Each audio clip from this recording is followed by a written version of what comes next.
Hello, Molly, and happy birthday, happy 6-5. And hello also to the other members of Let's Get Published. I was challenged to do this, and here I go. I'm going to do a reading for your birthday from my favourite poem of all time, which is by Robert Browning. And the poem is Childe, Roland to the Dark Tower Came. It was the inspiration for Stephen King's Dark Tower series. So without further ado, here it goes. I hope you enjoy it. My first thought was he lied in every word. That hoary cripple with malicious eye, askance to watch the working of his lie on mine, and mouth scarce able to afford suppression of the glee that pursed and scored its edge at one more victim gained thereby. What else should he be set for with his staff? What, save to waylay with his lies and snare all travellers that might find him posted there and ask the road? I guessed what skull-like laugh would break, what crutch gin write my epitaph for pastime in the dusty thoroughfare. If at his counsel I should turn aside into that ominous tract which all agree hides the dark tower. Yet acquiescingly I did turn as he pointed, neither pride nor hope rekindling at the end descried, so much as gladness that some end should be. For what with my whole worldwide wandering, what with my search drawn out through years, my hope dwindled into a ghost not fit to cope with that obstreperous joy success would bring. I hardly tried now to rebuke the spring my heart made, finding failure in its scope. As when a sick man, very near to death, seems dead indeed, and feels begin and end the tears, and takes the farewell of each friend, and hears one bid the other go, draw breath freelier outside, since all is over, he saith, and the blow fallen no grieving can amend. While some discuss it near the other graves, be room enough for this, and when a day suits best for carrying the corpse away with care about the banners, scarves, and staves, and still the man hears all, and only craves he may not shame such tender love, and stay. Thus I had long suffered in this quest, heard failure prophesied so oft, been writ so many times among the band, to wit, the knights who to the dark tower's search addressed their steps, that just to fail as they seemed best, and all the doubt was now, should I be fit? So, quiet as despair, I turn from him, that hateful cripple, out of his highway into the path he pointed. All the day had been a dreary one at best, and dim was settling to its close, yet shot one grim red leer to see the plain catch its stray. For mark, no sooner was I fairly found, pledged to the plain after a pace or two, than, pausing to throw a backward and last view to the safe road, 'twas gone. Grey plain all around, nothing but plain to horizon bound.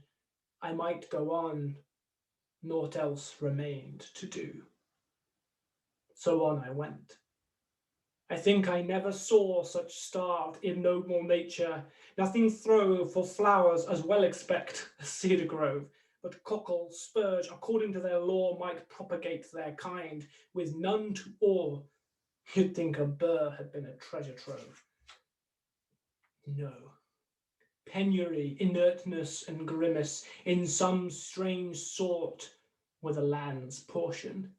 See or shut your eyes, said nature peevishly. It nothing skills. I cannot help my case. The judgment's fire alone can cure this place, calcine its clods and set my prisoners free. If there pushed any ragged thistle stalk above its mates, the head was chopped. The bents were jealous else. What made those holes and rents in the dock's harsh swarth leaves, bruised as to balk all hope of greenness? 'Tis a brute must walk, pashing their life out with a brute's intents. As for the grass, it grew as scant as hair in leprosy. Thin dry blades pricked the mud, which underneath looked kneaded up with blood. One stiff blind horse, his every bone a stare, stood stupefied. However he came there, thrust out past service from the devil's stud. Alive? He might be dead for all I know, with that red, gaunt, and colloped neck astrain, and shut eyes underneath the rusty mane. Seldom went such grotesqueness with such woe. I never saw a brute I hated so. He must be wicked to deserve such pain. I shut my eyes and turned them on my heart. As a man calls for wine before he fights, I asked one draught of earlier happy sights, ere fitly I could hope to play my part. Think first, fight afterwards, the soldier's art. One taste of the old times sets all to rights. Not it. I fancied Cuthbert's reddening face beneath its garniture of curly gold. Dear fellow, till I almost felt him fold an arm in mine to fix me to the place that way he used. Alas, one night's disgrace, out when my heart knew fire and left it cold. Giles, then, the soul of honour, there he stands, frank as 10 years ago when knighted first.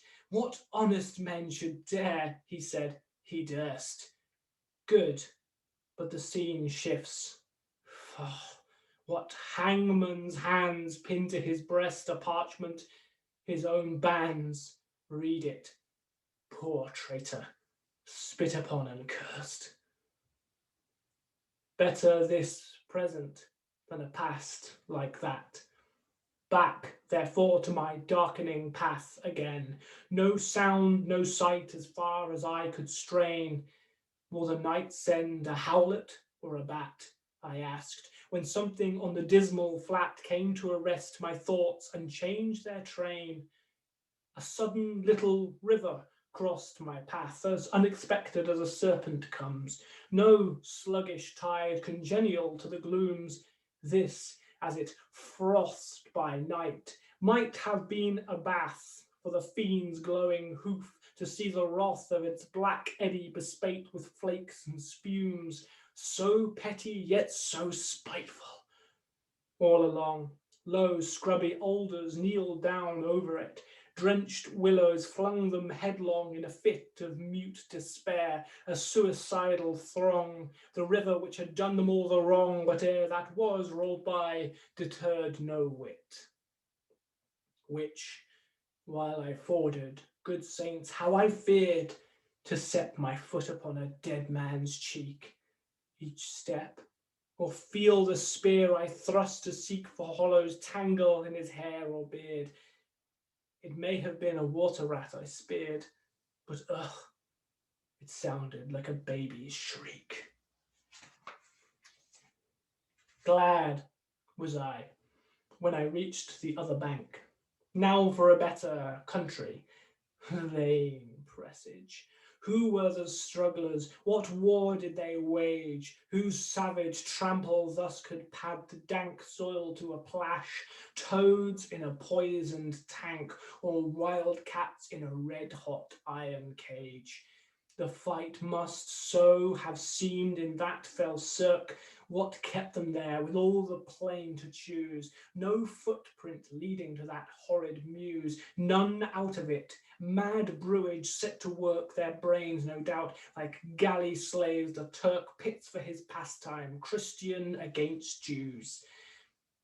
And more than that, a furlong on, why there, what bad use was that engine for, that wheel or brake not wheel, that harrow fit to reel men's bodies out like silk, with all the air of Tophet's tool on earth left unaware, or brought to sharpen its rusty teeth of steel.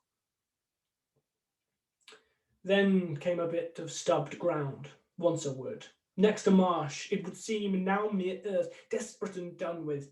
So a fool finds mirth, makes a thing and then mars it till his mood changes and off he goes. Within a rude bog, clay and rubble, sand and stark black dearth.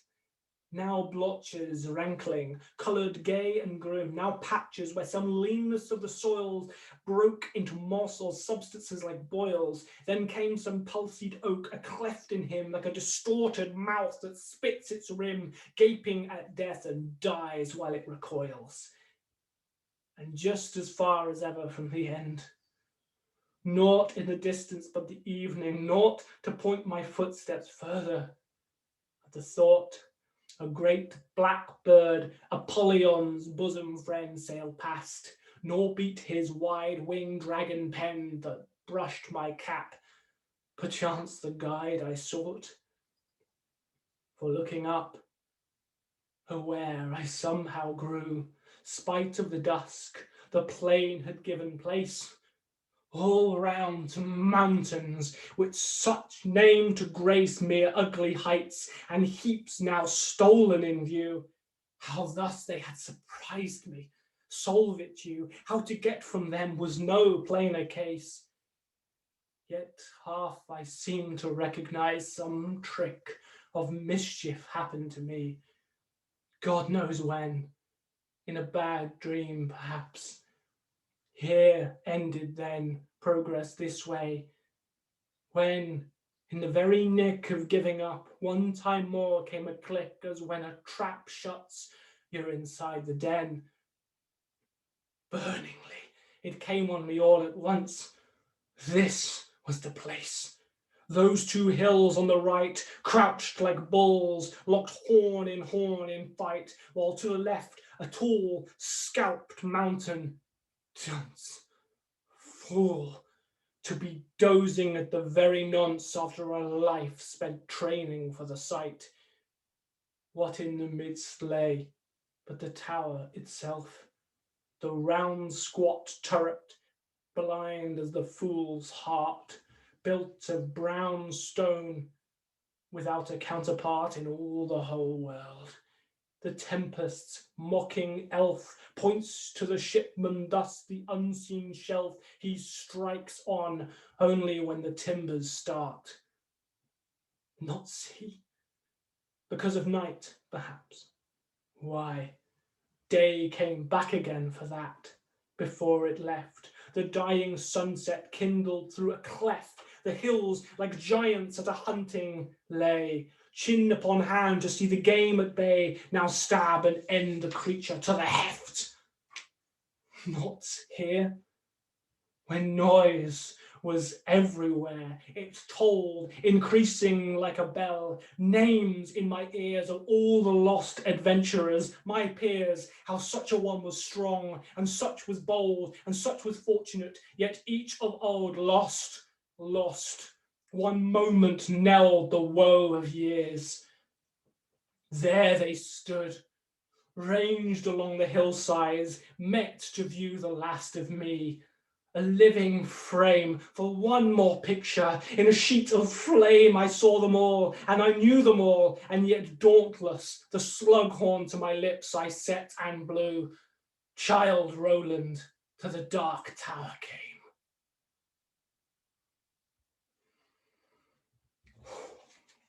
Thank you. I hope you enjoyed and were not too creeped out by that reading. Let me know your thoughts. I'm interested what you all think of that. That is an English classic. So, love to you all and see you at the next write-in.